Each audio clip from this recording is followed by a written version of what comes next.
we're doing today, we're sharing ideas, and we're going to be voting on them in the morning about what's the best ideas, the 3 best ideas. We're going to give prizes to the top 4. Let's see, where is he? I didn't see Fred. There he is, right there's Fred, yeah. There he is, Fred. Fred's wife, last year at the jam session, Okie took little Autumn aside and prayed over Autumn that she would have, well, she actually prayed for her to have a brother. But that was July 28th. April 21st, little Brooke was born. It wasn't a boy, but it was a girl. And you do the math on your fingers there.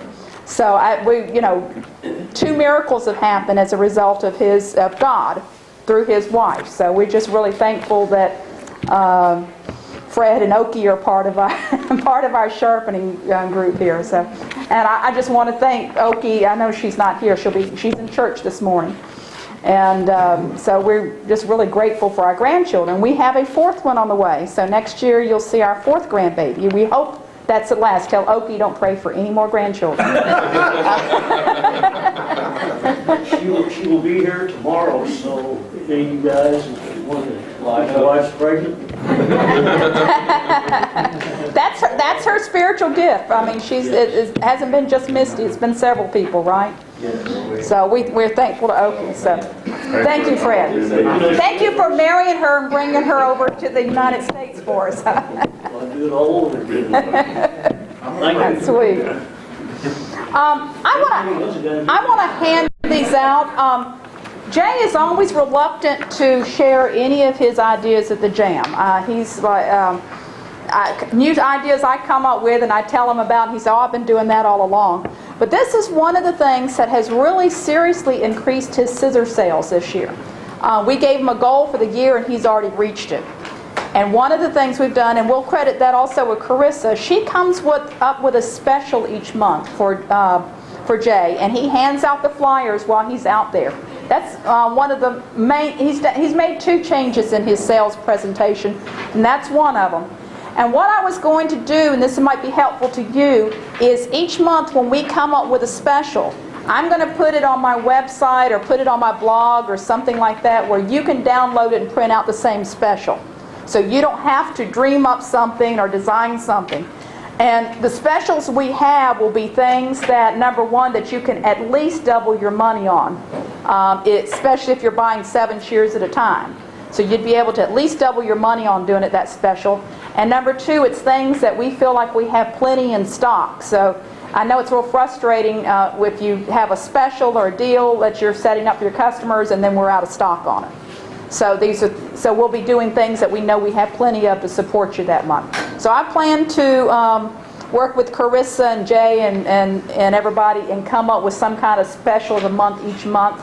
Try to come out with it maybe a week or 2 before the next month so that you can download it and print it out. Does that sound like something might be helpful to you? Yes. And I'll leave it blank on the bottom like you see there, so you can just put your own information. If you're good with the computer at all, you should be able to put your own information there and then print it up. Or just put an address label on it and copy it. Yeah, or if nothing else, print it out like it is and stick a label on it. So that's one of the things that we want to do this year. Anytime you can think of something that we can do to help you either in the sharpening or the sales or be a better support to you, let us know, because that's what we want to do. That's where our heart is. Don't mean we'll do it, it just means we'll think about it. if it's possible. But so come up with some creative things and ideas. I think I've probably met most everybody in here. I'm the one that's guilty for building this machine for Bonnie and Jean to sell to you. Well, praise the Lord for that. A couple of people here. One for each hand. And we haven't gotten rich off in it, and I don't think Bonnie and Jean have gotten rich off in it, but we have made a lot of friends, and we've helped a lot of individuals get into a viable, lovable occupation. It's one of the easiest jobs I ever had in my life. Of course, I was raised on a farm, and there's nothing easy about a farm. I didn't come here with any intentions of tips or anything. I come to learn from the rest of you, because every day in life, if we can partake of such things, we can learn. And just listening to everybody else in that and looking how to gain business and things, the one tip that you might consider doing, I know a lot of people shy away from the chain shops. because they have such a rapid turnover of people.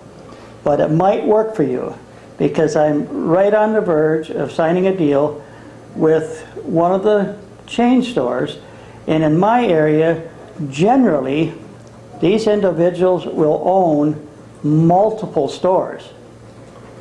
Like the gentleman I'm talking with and dealing with right now, he owns 46 different salons. Okay? By request of some of the workers that work for him in these salons, we're in the process of setting up a deal where they can buy their shares with payroll deduction. The company will pay me, I have submitted an invoice to them, they'll pay me and take it out of the ladies' checks. It makes it so much easier, because a lot of these gals, let's face it, don't have $300 in their pocket. And it's much safer taking that company check than it is to take a personal check. So you might want to try it. I mean, I'll toss some names out there like Fantastic Sam's, Supercuts, Cost Cutters, all your major chains like that. These people are willing to work for you. And the other thing that we're trying to negotiate and work out on that is, once this is settled in, I will be the only authorized sharpener in that shop. Put the numbers together. If you can just get 3 or 4 of those operations going, you really don't need another shop. This world today, it's a gold mine, and you get out of it just what you want to dig. But you take a couple hundred shops, I'll get right with you, Kim, and put the numbers together with your sharpening even twice a year on a couple hundred shops and selling some shears, you got a pretty viable income. It's just food for thought to be out there. The second thing, and I haven't even mentioned to Bonnie and Jean, but I've experienced this a little bit, and they've probably experienced this more than I have. Just think about it. Don't think I'm looking at it totally from a personal aspect, but I'm going to make a recommendation to some.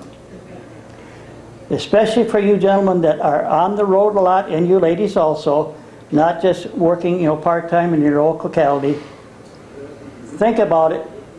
Purchase a second machine. You get 100, 200 miles away from home, and there's nothing worse. To me, these machines are fantastic. They're great. We've had very little problems for them. You get that far away from home, you don't want any problems. You're out there on your route. You're servicing your clients out there. Something happens. The machine, starts acting up. It's not doing the job it should. You don't want to turn around and go home. Number one, you've lost that day's wages real quick. And you have to drive all the way back home, then reincorporate those people into your schedule for the next time. Because most of us that do that, we're not running out there every day. These are on 2-month and 3-month schedules that they're making this circuit. Because you can't be sitting in these girls' doorstep, every day of the week. And that's really my short list that I wanted to pass on to you. And we give a little break on the price for the second machine too. Right, and it's not, look at it this way. This machine, you buy the machine, the training, and even some shears, maybe you're looking at $5,000. Initially it sounds like a few dollars, and it is. To all of us, a dollar is important. But look at it this way. How much will it cost you to send your child to college for 1 year? There's very few colleges in this country today that's going to cost you less than $10,000 a year. You're going out within a matter of a few days after you have that machine and making a livelihood. That youngster has to go through 4 years of that minimum. Most of them today is 5.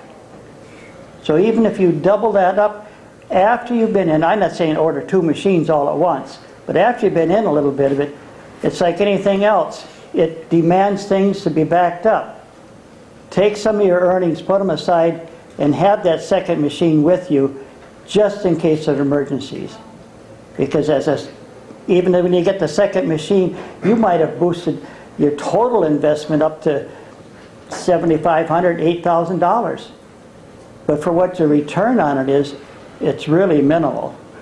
And I don't know of another business in this world And I've been one that said, well, I'll try this, I'll try that. There's always, you know, the pot of gold's at the end of the rainbow. But I think 18 years ago I found my pot of gold. I still have to work, but it's there, and I make of it whatever I want of it. So has anybody got any questions? Do you find with the chain salons that you charge less per share? No, I do not. You know, everything when I first started, I had a price for beveled shears, I had a price for convex, and I had a price for thinners.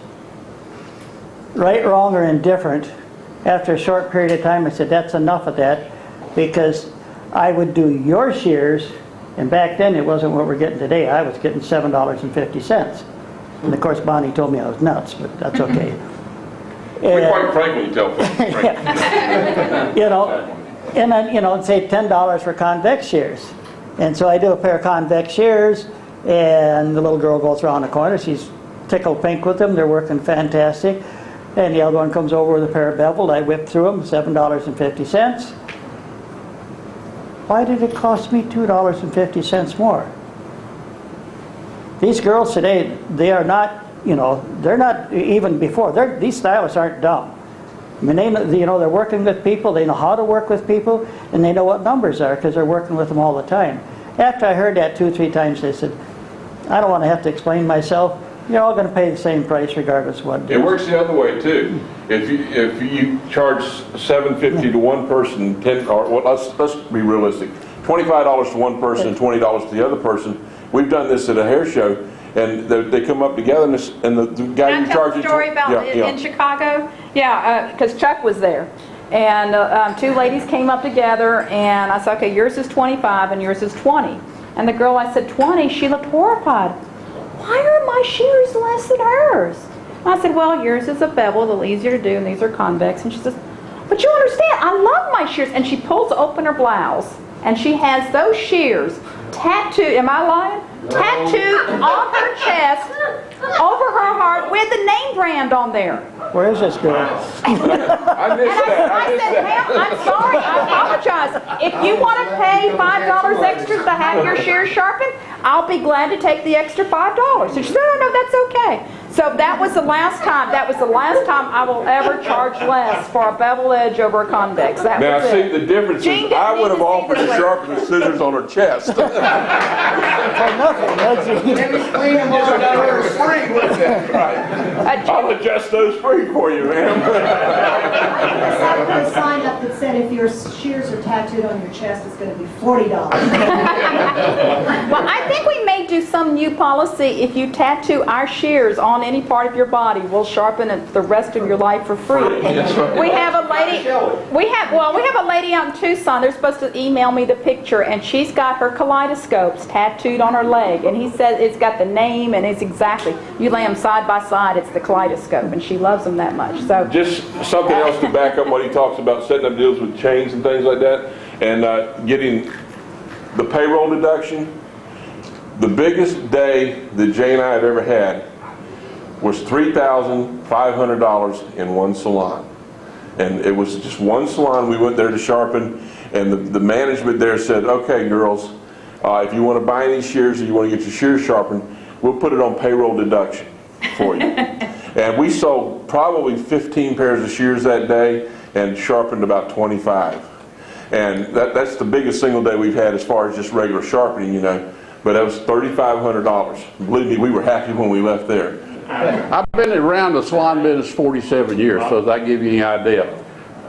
And I've done everything from sweep the floors to sharpener shears. So I cut hair for 30 years.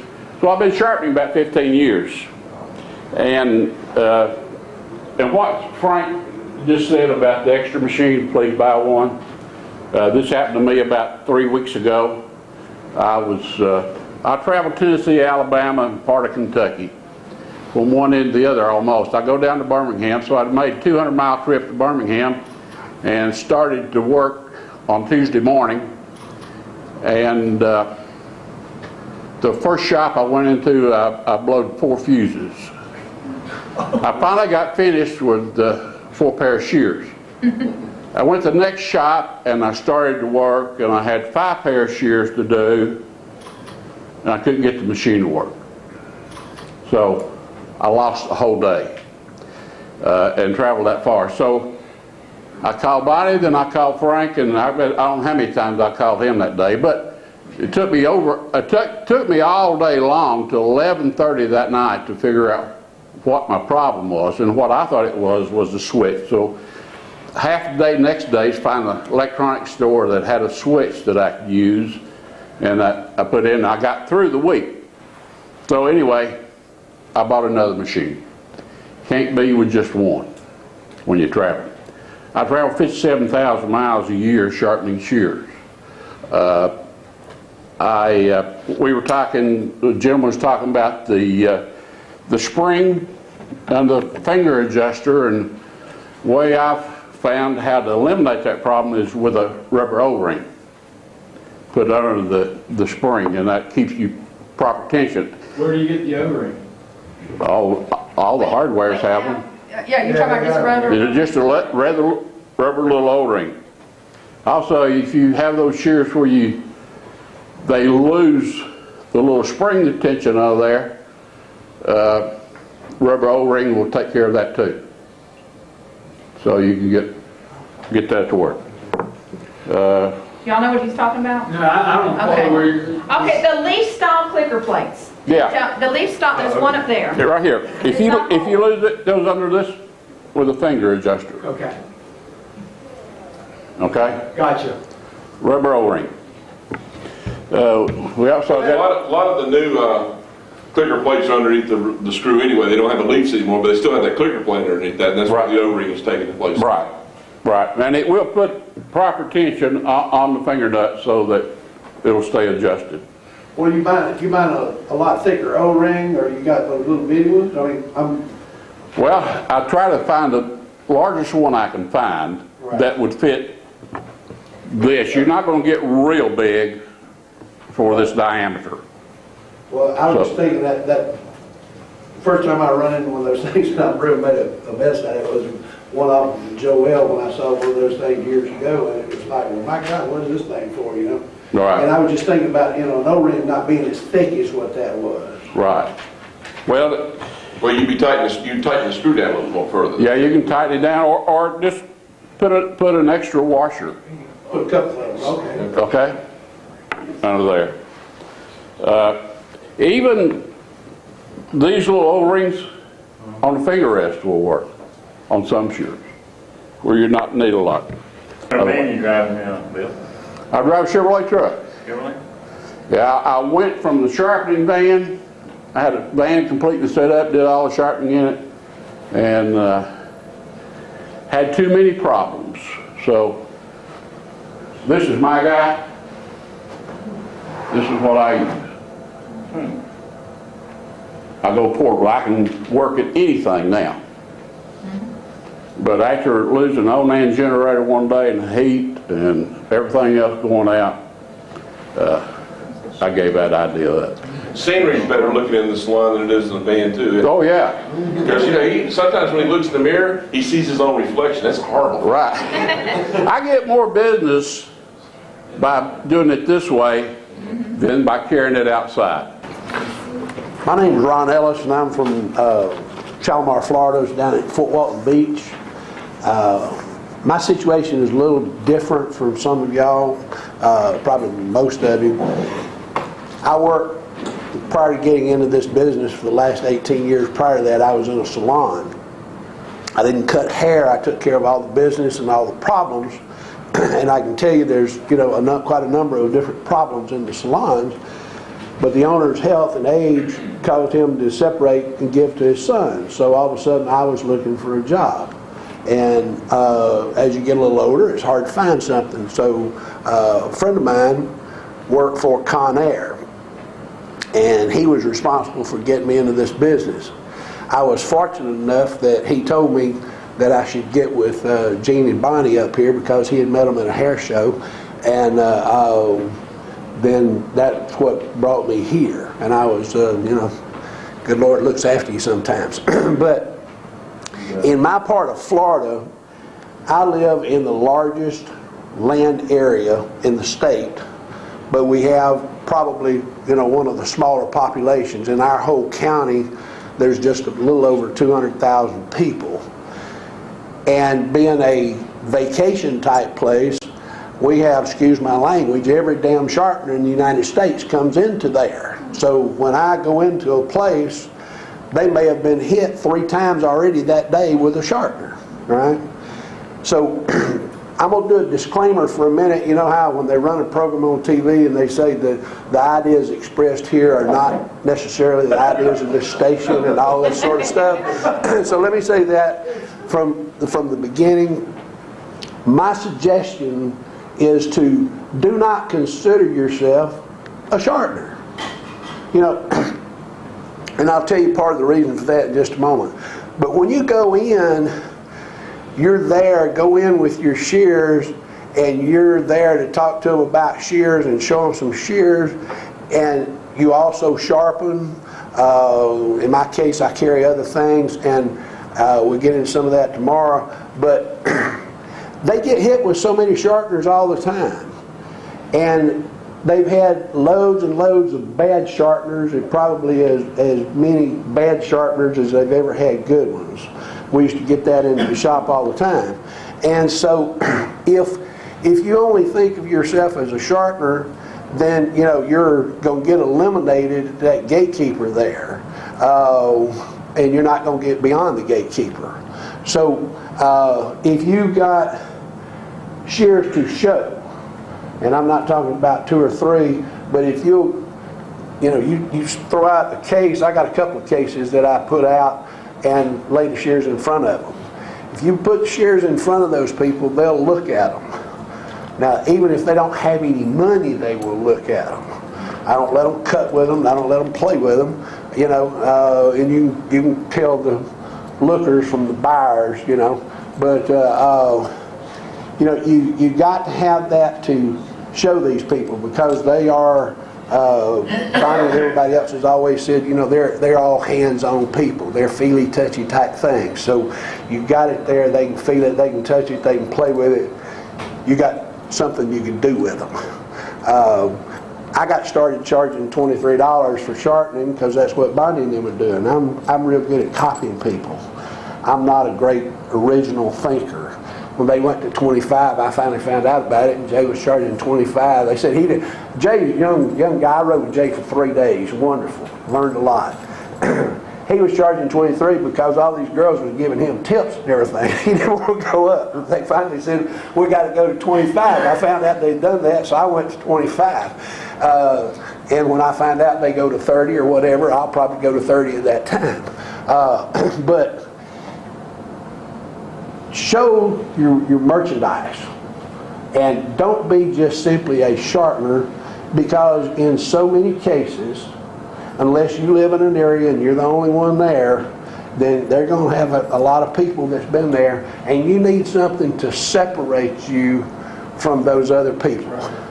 Most of the sharpeners that come in there, they only sharpen something, And I don't mean anybody derogatory when I say that, but it's a type of thing. You've got to separate yourself from the other people. Amen. All right. Okay. A couple of the other type things that I would suggest as a consideration. I walked off and left the name of the thing or where you can get it. They've got a Band-Aid that comes in a little plastic refillable container. The holds like 5 Band-Aids in it. Costs you $1, but you can put your name and phone number and everything on there and treat it as a business card. The stylist will keep that. They can refill it. You give them a business card, they don't keep up with it. I always make a joke when I give them my business card. I tell them that my wife will tell them that I am allergic to pain, so don't throw any darts at this. They promise to keep it, not do that. But that business card does not get the same respect as that little Band-Aid thing, because they know they're going to cut themselves, and they will keep that. I apologize. Do you have one? We have a company we can get those from. Well, they're a little expensive, but believe me, it's well worth it. So it's worth considering. You know, even if you don't do anything but, you know, Christmas you time use, pass them out as yeah, gifts and things like well, that's good. You can give that sometimes to the gatekeeper. She knows you're a little different from those other people, you know, because here this is, and you know, if nothing else, maybe she'll put it in the drawer there at the desk or something. Then when the stylists are up there, if they need a Band-Aid, they can find one. But you know, or you can give them to people who once you sharpen their shears, or give them to people once you sell them a pair of shears, or whatever. You know, you can use it in a lot of different ways. But that's an idea of, I'm going to call it from a marketing standpoint, of being able to get you and your name remembered versus the other guy that comes in off the street that's down there just on vacation or whatever the case is.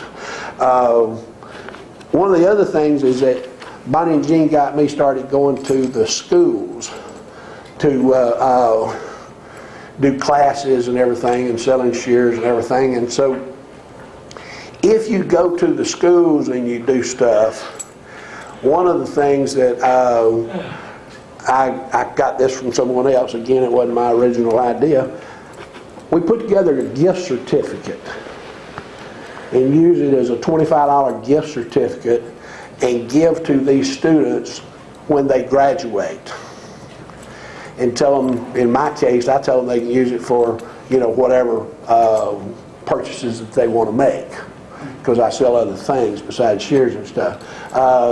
But I'll assure you that they will keep that gift certificate and they'll call you.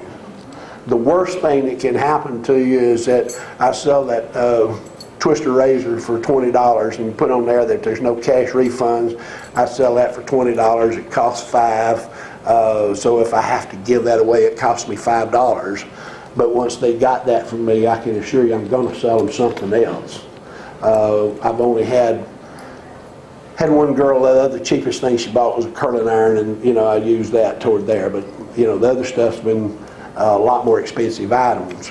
But that gift certificate will get you in the doing business with those people where you might not have done before, and the school will give it away. Now what I let the schools do is I tell the schools for them to give it to the stylist or to the students as they graduate.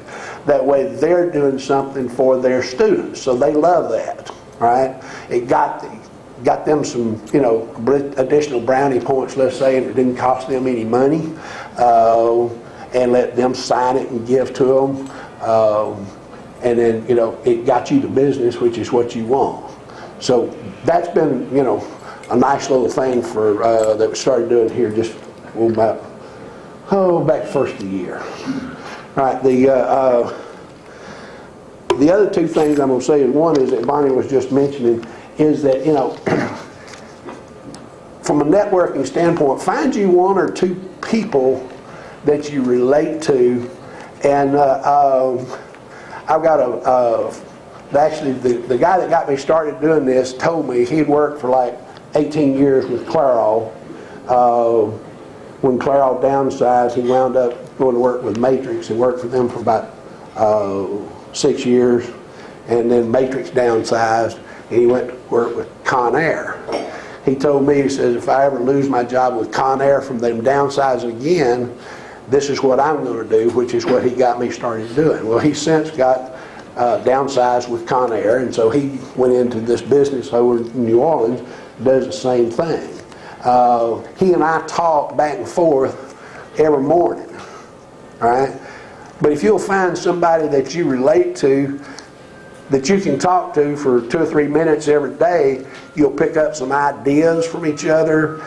You kind of boost each other up, like Harry talking about it being a lonely business out there. It is, you know, and so you need somebody that you can, you know, relate to and help pick you up every day, and that'll come from that networking type thing. So I would strongly encourage you to do that. The other thing I'm going to say, and again, this is my idea, it's not management, so to speak. Being in a salon for so many years, stylists, by and large, are a different mentality. All right? We've always heard, and I think Gene's met the story, but you've heard it many other times, but I'm going to relate for a second, about the people that made the best buggy whip in the world. All the other manufacturers of buggy whips went out of business, and eventually that manufacturer of buggy whips went out of business too. Right? Companies, and Gene has also referred to me, and we've talked back and forth, that some of these real cheap companies manufacturing shears, they get people to send them shears for sharpening. They don't sharpen them, they just replace them. They call them and tell them that, hey, we can, rather than sharpening this shear for, $40, $50, we'll give you another shear. There's more of that that's coming around. And so, we need to find ways for us to sell more shears. We need to find ways for us to do other things rather than just sharpening. So we got to add to our businesses, because if we don't, we're going to be like the manufacturers of those buggy whips.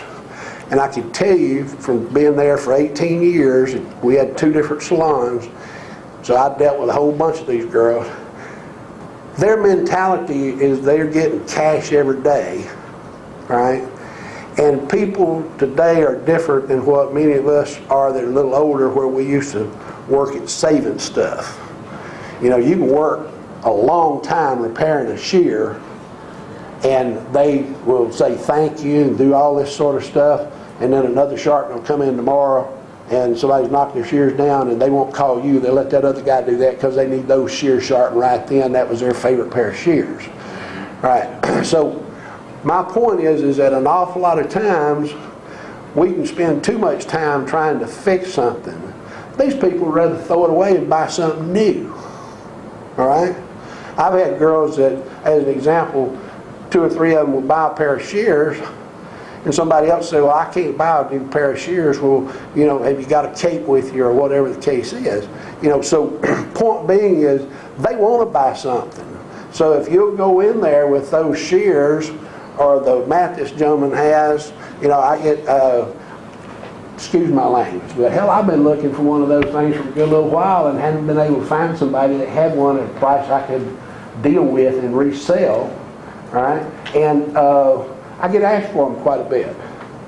But those things will set you apart from that other sharpener that comes in there by simply being able to provide that with them. Carry that in, and you have that, and tell them, so, I sell shears, and I've also got some little mats here. If you got something that's less than $20, they're dealing with cash. Maybe they got their shears sharpened yesterday, they don't need those sharpened. Well, if all you're doing is sharpening and they got them sharpened yesterday, then guess what? You got to drive on to another salon. Well, unless y'all buying gas a whole lot cheaper than I am, you got to have an additional gas cost going on down the road. Well, while you're there, if you can do a little bit of business with them, they're no longer strangers, so that the next time you go in there, it's easier to sell them something. All right? That's right. What were you talking about selling just a moment ago? You pointed to this gentleman up here, they had the brooms and the mats. mat. Okay. Yeah, those mats are, what they're doing is they're laying more and more curling irons. They got tool caddies over there that they're putting the curling irons in. But as they're working, they've got flat irons. They're laying those flat irons down. They need something to lay them on. All right, well, so that's going to protect either the furniture, the glass top, or whatever the case is. I just didn't hear what you had said. I was wondering. Those are, I'm going to get a bunch of those before I leave, because I can assure you that's going to be a real nice thing. And anything that you can do to get past that gatekeeper to build a relationship with that stylist, that's what you're looking for. You want to be able to sharpen her shears. I got a lady that I do a lot of business with, and she will not let me sharpen her shears because she's had so much bad experience having her shears sharpened. But I will tell you this, about every 7 months I sell her a new pair of shears. So I don't care if she sharpens them or not. That wasn't a shear. My name's Harry Megowan. I'm Gene's oldest brother. Oh, An only brother. Yeah. And his best brother. Yeah, that's good. He really is the best. And his little brother. Thank goodness. Anyway, one of the things that really worried me about getting in this business was repairs on shears, because I didn't realize at the time that I knew I was going to have a problem with screws. So whenever you get a shear, you know, there's how many types of screws do they have, and I have a collection. I bought them just to so I could replace them, but I don't think I've replaced but maybe 3 or 4 screws in 5 years. And what I did is I wrote down all the 800 numbers for the Fong, for Centrex, Joel, Bonika. I've got about 10 numbers here. I put them on a card, and I carry my business cards in here, and I have these other cards. And if they have a problem with a screw that's not won't stay tight, you know, I'll do that little trick where the dental floss put on the screw and everything. But I'm going to tell them this is not going to solve it forever. If you want that screw right, you're going to have to get a new screw. And so all you have to do is call the 1-800 number, and they'll usually send you a screw. I've done it myself on the Joel and Centrex, but I'm sure the rest of them, I'm sure Bonika would send them a screw for free. And I says, and if once you get the screw, if you give me a call, if you don't feel comfortable put it in, call me, and when I'm in the area, I'll put it back in. I'll put it in for free. And I just pass out the card to them. That saves me from having to go through my assortment of screws and trying to figure out which one is going to work, and then maybe in the process stripping it out and really having a problem. So I'm Fred Mueller, and my tip for the day is bumpers. Installing and tightening bumper. And Bonnie was gracious enough to loan me her fish bones. Take those home with you. Those got sharpened yesterday, and we were noticing the tips don't quite meet. Because they've been sharpened over and over, so. If I could pass these around real quick, you know.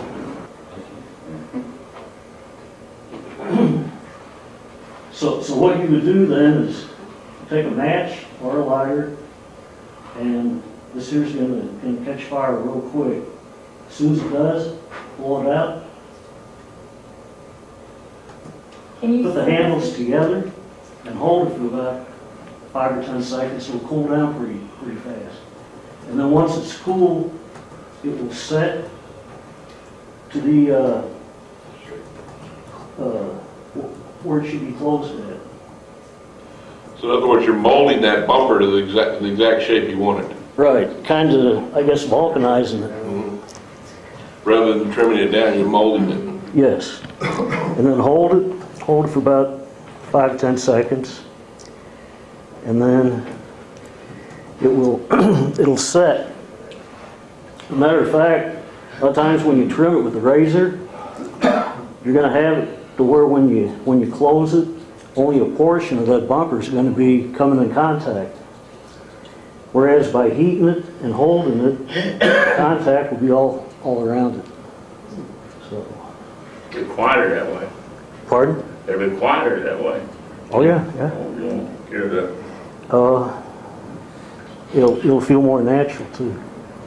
So when you heat that and you hold it in place, you want to make sure that the tips, everything is right to where it should be. Right. I mean, you don't. You don't want to squeeze it real hard. You want to be watching the tip to where it should be, and apply that amount of pressure on it. And when you let go, you're right where you want it. That just applies, I guess, to the more plasticky type bumpers. The rubber ones not going to work right. I've only used it on rubber, so I'm not. Those like that are more of a vinyl or plastic. It'll burn. Have you come across any bumper it does not work on? Uh-uh. And I'm hoping this ain't gonna be the first pair. He's going to actually show you how it works, so you can see.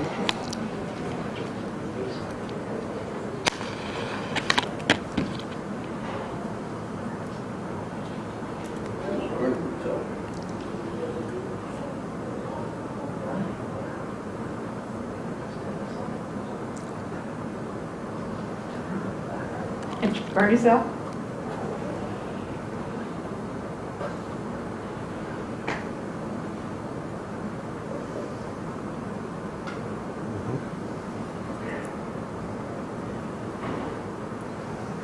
That fixes?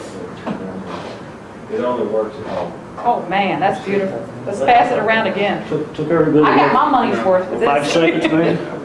Hey, Fred, you're going to see this added to the training, too. Well, that's $5 to get a I bumper know, put in okay. on. You want to do that cash or check? What do you charge to put a bumper in? I think Chuck just gave the answer for that. $5. Oh, okay, I thought you did. Oh, Charge a thing. Race here. I heard that. You hear that? Y'all come back. Listen, been in business, legally business since 1870. Now, I started out working for other people. When I got out of the hospital, I couldn't get a job because I had 5 operations on my back. So nobody would touch you. So I heard of Foley's through the magazine. I sent for it, read it. Then when I got out, I waited about 5 years to see if I go back to work. Nobody hired me. So I knew a fellow in a VFW was doing scissors, saws. So I went over to his house, I watched him. He said, "Going to ask me questions?" I said, "Nope." He said, "You ain't going to make it." So 3 months after I opened up, in my garage, which you could see through the beach, he come around and there's his customers coming out, picking up their tools. And he looked, you know. So I gave a price sheet both sides that long. And he looked at it. Never said a word, got in the truck and went home. So whatever I heard, a saw shot, cutting wood, I'm there with my card. And that's how I started, right out. Lawnmowers, I do the blades, I wound up with a half a yard full of lawnmowers, work on the blades. So I got rid of all that and then moved down to Florida. I sold all my sharpening equipment. I went to scissors full time.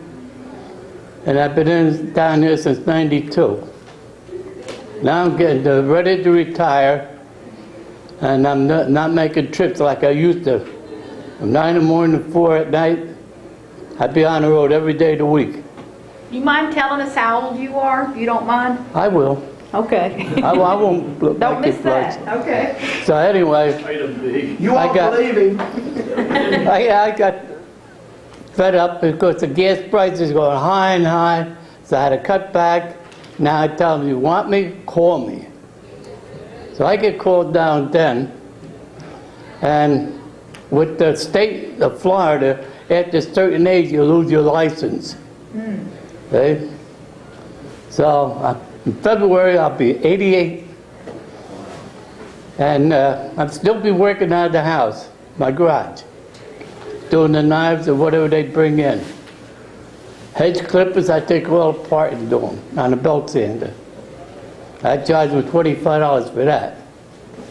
But on the scissors I do now, I raise it up to $5 a piece. Knives are $4. They were $3. So when I started out,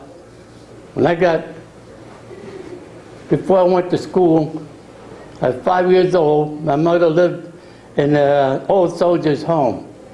My father was overseas fighting the war.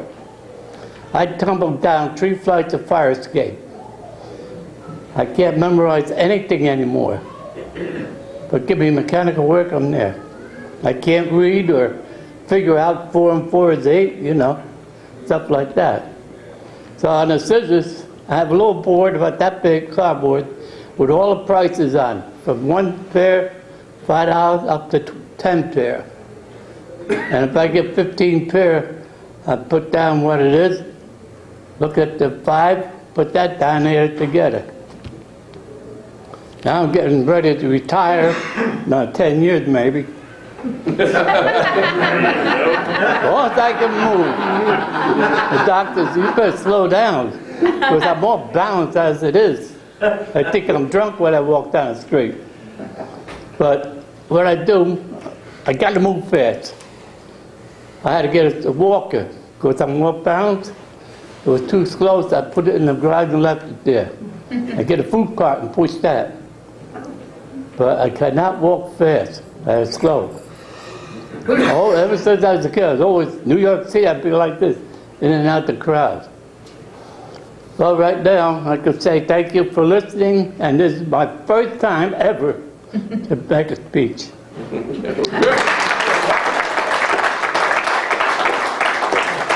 Right now, my hip's killing me. And spell your last name. Harry, I'm going to need you to leave. S-A. Harry's in Jacksonville with me. Is it U-N or does it N for Sean? W-N. W-N. S-W-A-R-T-Z.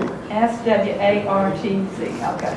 I'm in Sean Schwartzman, Jacksonville, Florida. I started in March, so I've only been doing this 4 or 5 months. When I started, I've done some sales before, not much. I pretty much started, driving right down the road, left, right, looking for salons. And I really didn't have much luck.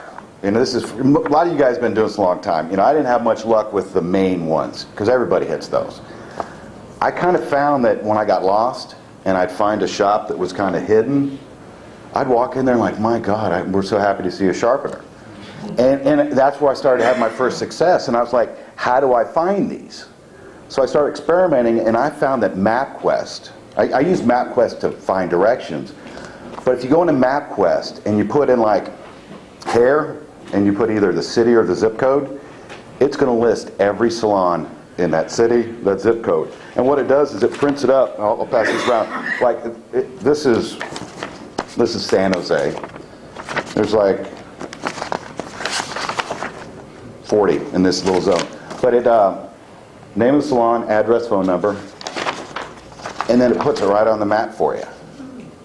And like I'll go to a new area, and I don't hit the main drag first. I go to the ones off the street, around the corner, where they can't see it, or it doesn't look like a salon. My success ratio in those is about 50% when they're tucked away, versus the haircuttery on the main drag. I'll pass this around. And Sean, tell them how many scissors you sold last week. 5. 5? And you've been in the business 4 or 5 months? I got my shears mid-March, Yeah. So mid-April. I think you May, bought about 10 when you came for practice for service, and then he went home. He came on a Monday, I think. He bought 10. He went home. The next Monday he called in and ordered 7 more shears, and then the next Monday he called in and ordered 7 more shears. So, and he was new to the business. So in 4 months, since I've had my shears, 4 months, I've sold 46. Terrific. So they sell themselves. It's really easy. Yeah. I sell shears. That really? Yeah. You want to see them? Sure. Touch them. that's the best sales presentation you can make, selling shears. And I try that. I don't know, where are you But at what in Florida? shears I do you wanna know have? there. What shears do you have? Some ProLine. Okay, you Well, need to that's hire an probably the engineer. problem. You need a higher end shear. Because they can get something like that at Sally's.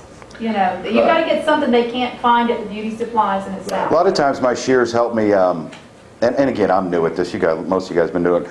A lot of times they're like, I'm not really sure, how good are you? I'm like, listen, let me show you something. And I open my shear case. I sell $500 shears. They're on sale for $400.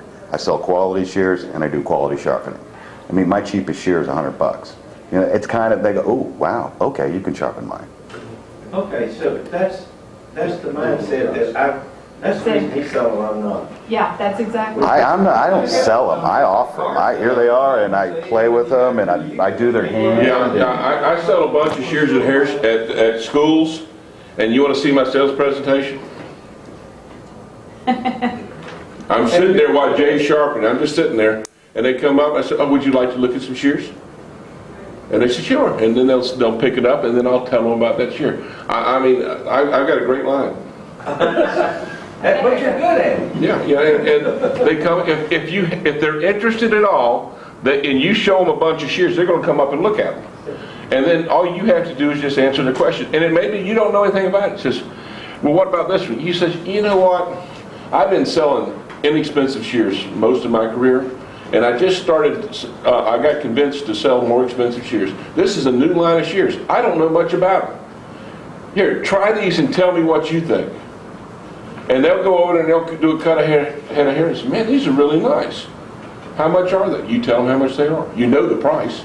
But I mean, it's amazing how, even if you don't know anything about the shears, if they have a selection, the stylists, and if you look pathetic, I guess I look pretty pathetic, the stylists want to help you out. You know, they feel sorry for you. They say, man, this guy needs, I know he's eating well, but maybe his kids aren't dressed well. I don't know. So, My last little ditch effort too is usually I'm not getting anything. It's like, you guys want to see a cool new shear? Fishbone. You want to see a cool new shear? Yeah, sure. Okay. Hi, I'm Ed Wozniak from Chapel Hill, North Carolina. I've been sharpening about 3 years. My first idea is basically a sharpening technique. It's something that I came up with, and I believe a number of other experienced sharpeners probably came up with the same thing. But for new sharpeners, you won't be aware of it. Do you want to demonstrate? That'll help. I'll get a scissor. That's okay. I won't need it.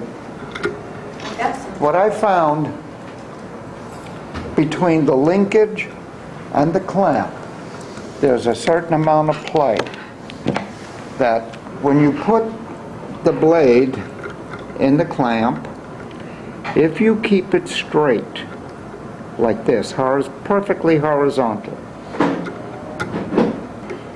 when you start the blade, you're at the middle of the pad, so to speak. But as you bring it out, it raises slightly. The problem that it develops is that the burr that you're curling over will then vary, where it'll be heavy towards the base and it'll be very light towards the tip. What I found was, by playing around with it, if I tilt it down about 15 to 20 degrees, like that, in the clamp, and when I start out in the center, the tip will wind up in the center as well. And that gives me a very consistent burr. Whether you want it light or a heavy one, I usually like to go with a light burr because then it'll come off easier and give me a sharper edge. Now, some of you may have seen me doing this, and this is why we do these jams and the things. I mean, I got it from Ed, the engineer. So tomorrow when I'm doing the sharpening demonstration, I'm using this technique, and I've been using it now in all my training. And tell them how much we paid you for that idea. How much what? I gave him a hug. Way to go, Dean! And I told Jay about it, and Jay says, oh, I've been doing that for years. I just haven't showed you. Jay doesn't share. No, Jay doesn't share. Anyway, the other thing I do, which I find is very helpful with stylists. Stylists are never trained when they go to school on how to maintain shears. There's a couple little tricks, so to speak, on maintaining shears that the stylists never hear about. We know about them, but we don't usually offer them right up front. When I'm talking to somebody that I've done sharpening for, I'll always tell them, look, the blades are getting dull because you could get hairspray or some of the greasy kid stuff that people use in their hair. It builds up and it'll make your blades dull. Simply, once a day, wipe them down with alcohol or nail polish remover, and that'll keep them clean. And it is true, I've had shears come in where I could visually see the collected stuff and goo that's already hardened on it. Well, you tell them, look, just wipe it down. It'll help keep your blade sharpened. Also, when you start getting hair collected in between the blades, simple trick, take dental floss, wrap it around the blade, just scooch it back and forth. It'll take all the hair out without you having to take the scissors apart. And you don't have to change the adjustment or anything. But they say, wow, what a terrific idea that is. I mean, that's not rocket science. Almost all of us know about it. Well, ones that have been trained by Bonnie anyway. And they think you're, you know, something come down from heaven, best thing invented since pockets or white bread, whatever. Anyway, those are my two. Thank you. Okay.